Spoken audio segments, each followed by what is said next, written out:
Standard 9th Subject Mathematics Part 2 Chapter number 2 Parallel Lines या चॅप्टरमधील आपण problem set number 2 हे गेल्या तासिकेला सुरू केलेला होता. या प्रॉब्लेम सेट 2 मधील आपण क्वेश्चन नंबर 1 जो होता चूज द करेक्ट अल्टरनेटिव्ह आणि क्वेश्चन नंबर 2 हे दोन क्वेश्चन्स आपण गेल्या तासिकेला पाहिलेले आहेत. आज आपण question number 3 prove that if a line is perpendicular to one of the two parallel lines then the perpendicular to the other line also. या उदाहरणामध्ये माहिती अशी दिली आहे की जेव्हा एखादी छेदिका दोन समांतर रेषापैकी एका रेषेला लंब असते तेव्हा ती रेषा दुसऱ्या रेषेला सुद्धा लंब असते हे आपल्याला सिद्ध करायला सांगितलेलं आहे. या उदाहरणामध्ये दिलेली जी माहिती आहे या आकृतीप्रमाणे given line A B is parallel to line C D, line E H is a transversal intersecting A B and C D in points F and G respectively, and also line EH is perpendicular to line AB, then prove that to prove line EH is perpendicular to line CD. आता या फिगरमध्ये जो part आपल्याला पहिल्यांदा दिलेला आहे तो आपण लिहिणार आहे. Because line EH is perpendicular to line AB हे आपल्याला दिलेलं आहे. गिवन असं म्हणतोय आपण त्याला.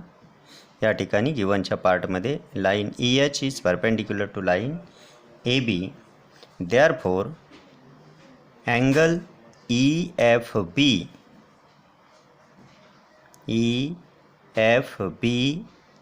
Is equal to 90 degree. या कोणाचं माप परपेंडिक्युलर असल्यामुळं 90 डिग्री येईल. Now line A B is parallel to line C D and EH is its transversal. Now line A B is parallel to line C D and line EH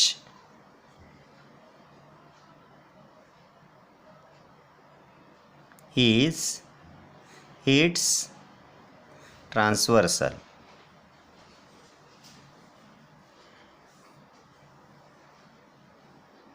Therefore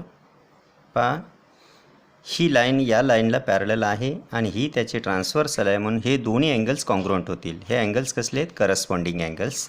Therefore angle EFB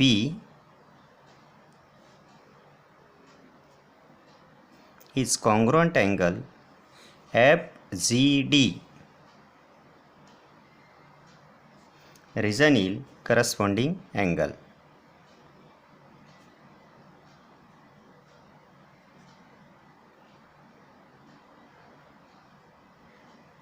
हे दोन्ही angles congruent असतील परंतु या कोणाचं माप हे 90 degree आहे म्हणून या कोणाचं मापसुद्धा या कोणाचं माप इथे लिहिलेलं आहे पहा इक्वेशन 1 मध्ये. But angle EFB is equal to 90 degree from 1. मग ह्या कोणाचं माप 90 डिग्री असेल तर परंतु हे दोन्ही अँगल्स कॉन्ग्रुएंट आहेत म्हणून अँगल FGD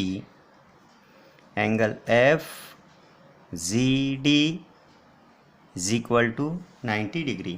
आता हा अँगल जर 90 डिग्री असेल तर ही AH ही लाईन CDला सुद्धा काय असेल? परपेंडिक्युलर असेल. Therefore line EH is perpendicular to line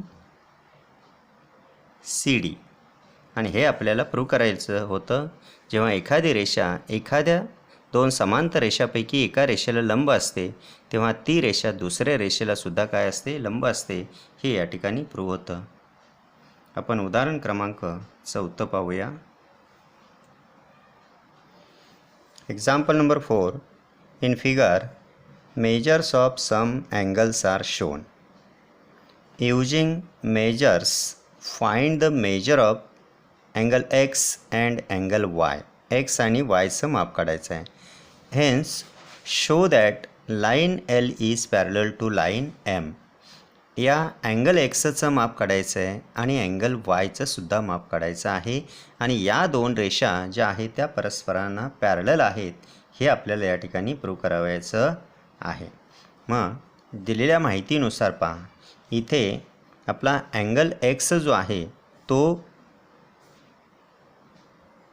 130 degree येणार आहे. हे वर्टिकली अपोजिट अँगल्स आहेत. In figure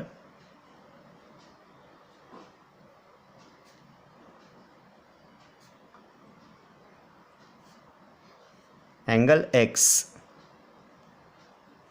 is equal to 130 degree. Reason is vertically opposite angles are congruent. Now angle y is equal to angle y is equal to 50 degree. Angle y हा 50चा opposite आहे. Therefore reason is vertically opposite angles.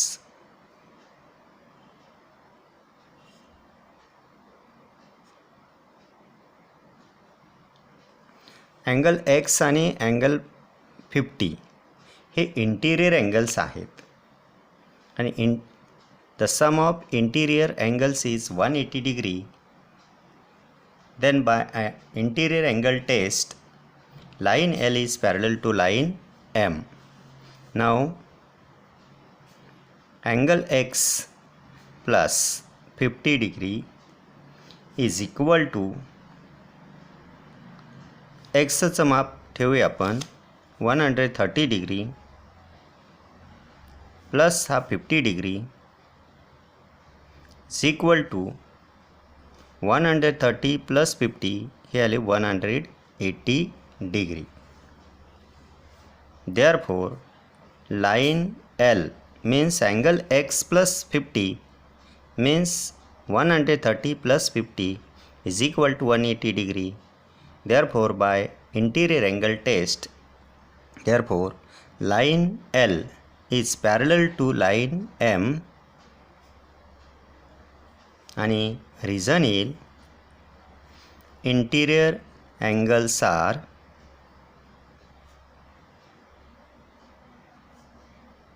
supplementary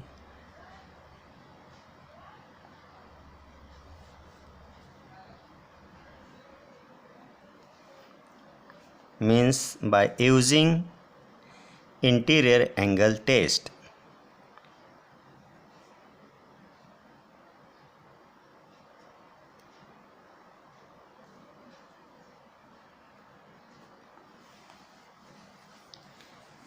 पहा हे उदाहरणसुद्धा परत एकदा समजावून घ्या. एक्सचा हा 130 डिग्री आहे, तो अपोजिट अँगल आहे म्हणून एक्सचं माप हे 130 डिग्री. वायचा opposite angle 50 degree, therefore Y is also 50 degree. Now X plus 50, एक्सचं माप आपल्याकडे आहे 130 डिग्री प्लस हा 50 हे आलं 180 डिग्री. म्हणजे या दोन्ही अँगलची सम ही 180 डिग्री आलेली आहे. Therefore interior angles are supplementary. Therefore line L is parallel to line M by interior angle test. Example number 5. Line AB is parallel to line CD and parallel to line EF. Line PQ is the transversal if y to z is equal to 3:7, then find the measures of angle x. या फिगरमध्ये आपल्याला ह्या तिन्ही lines आहेत त्या parallel दिलेल्या आहेत आणि P Q ही त्याची ट्रान्सव्हर्सल आहे. वाय आणि झेड यांच्यामधलं गुणोत्तर जे आहे ते 3:7 आहे. तर एक्स या अँगलचं माप आपल्याला काढायचं आहे.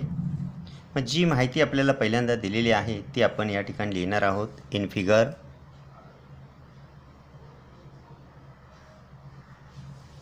Line A B is parallel to line E F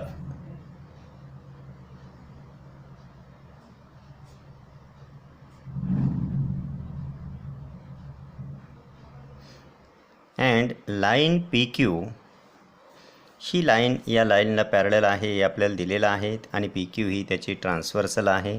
and line P Q is its transversal. मग अँगल एक्स आणि अँगल झेड हा इक्वल असणार आहे. याचं कारण हे अँगल एक्स आणि अँगल झेड हे अल्टरनेट अँगल्स होतात. Therefore angle x is congruent angle Z. Reason येईल अल्टरनेट अँगल्स. हे व्युत्क्रम कोन काय असतात, एकरूप असतात. याला इक्वेशन नंबर 1. दुसरं तुम्हाला असं फिगरमध्ये दिलेलं आहे y angle y is to angle z. But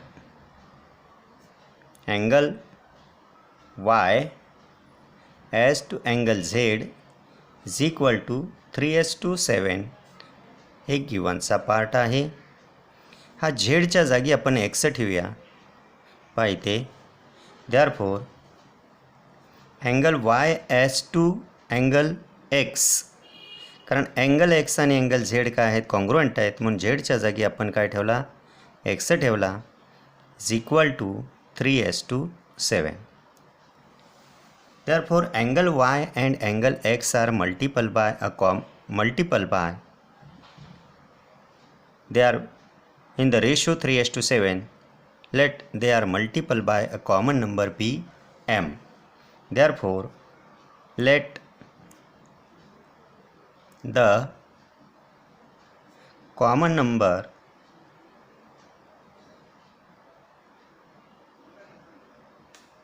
multiple of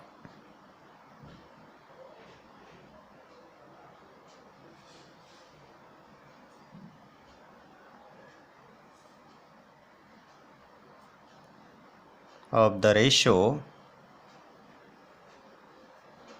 3:7 p m. Now line AB is parallel to line CD.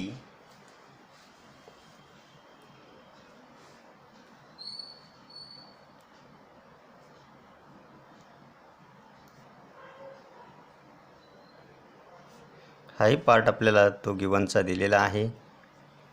And P Q is its transversal.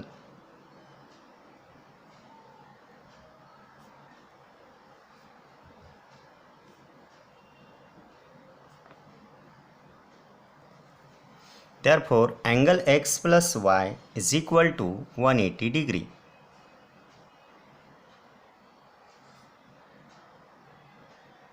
Angle x आणि अँगल वाय या दोन्ही अँगलची सम जी आहे ती 180 डिग्री येणार आहे, कारण या दोन्ही लाईन्स त्या पॅरलल आहेत, ती त्याची ट्रान्सव्हर्सल आहे.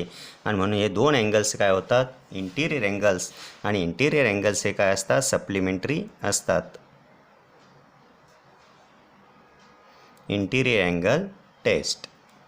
यामध्ये आपण त्या कोनांची मापं लिहूया. आता या ठिकाणी अँगल वायचं माप आहे ते 3m आहे. अँगल एक्सचं माप आहे ते 7m आहे. म्हणून 7m plus 3m is equal to 180 degree. Therefore 7m plus 3m 10m is equal to 180 degree. m is equal to 180 upon 10. 0 0 गेला, हे आले 18. आपल्याला अँगल एक्स काढायचं आहे. एक्सचं माप पहा, इथे आहे 7m आहे. म्हणून angle x is equal to 7m is equal to 7 into 18. 18 into 7 हे मल्टिप्लिकेशन करा. 8 7 56, 5 7 1 7 आणि 7 5 12, 126. एक्सची जी व्हॅल्यू जी आहे ती या ठिकाणी किती आलेली आहे 100. Angle x is equal to 126 degree. आपण अजून एक उदाहरण पाहणार आहोत. Example number 6. In figure if line Q, ही line Q is parallel to line R and line P, ही लाईन जी आहे ती पी आहे. Line P is the their transversal. Angle A is equal to 80 degree. इथं लिहून टाकतो मी. Angle एचं माप आहे ते 80 डिग्री आहे. Find the values of angle F and angle C. F आणि जीचं माप आपल्याला काढायला सांगितलेलं आहे. एफ आणि जी पहा, इथे आपण एचं माप माहिती आहे, मग सीचं मापसुद्धा किती येणार आहे पहा. एफ प्लस जी ह्या दोघांची सम जी आहे ती 180 डिग्री असणार आहे. ह्यापैकी पहा इथे पाहता हा ए 80 डिग्री आहे. ईचं मापसुद्धा किती येणार आहे 80 degree. Because angle A and angle E are corresponding angles. म्हणून पहिल्यांदा एचं माप दिलं आहे ते लिहूया आपण. Angle A is equal to 80 degree given. Therefore angle E plus हा अँगल ई जो आहे आणि अँगल ए हे इक्वल असतील. Therefore angle A is equal to angle E हे करस्पॉन्डिंग अँगल्स आहेत. अँड करस्पॉन्डिंग अँगल्स हे काय असतात कॉन्ग्रुएंट असतात. Therefore angle E is equal to 80 degree. आता अँगल ई आणि अँगल जी हे इक्वल असतील. हे व्हर्टिकली अपोजिट अँगल्स आहेत. But angle E is equal to angle G vertically opposite angles हे कॉन्ग्रुएंट असतात हे आपण प्रूव्ह केलेलं आहे. Therefore angle G is equal to 80 degree हे विचारले म्हणून याला असं चौकट टाकूया. आता angle F plus angle G ह्या दोन्ही अँगलची now angle F plus angle G is equal to 180 degree. याचं रिझन आहे angles in a linear pair are supplementary. म्हणजे एका रेषेतले हे दोन कोन आहेत आणि रेषीय जोडीतील कोनांच्या मापांची बेरीज ही 180 अंश असते. Reason is angles in a linear pairs. ह्यापैकी अँगल जीचं माप 80 डिग्री माहिती आहे. Therefore angle F plus 80 degree is equal to 180 degree. Therefore angle F is equal to 180 minus 80 degree. Therefore subtract करा. Angle F is equal to 100 degree. या पद्धतीनं ह्या दोन्ही कोनांची मापं काढायची आहेत. या पुढची उदाहरणं जी आहेत ती आपण पुढच्या तासिकेला पाहणार आहोत. तोपर्यंत ही सर्व उदाहरणं तुम्ही व्यवस्थित समजून घ्यायचे आहेत आणि आपल्या वहीमध्ये लिहून काढायचे आहेत. धन्यवाद.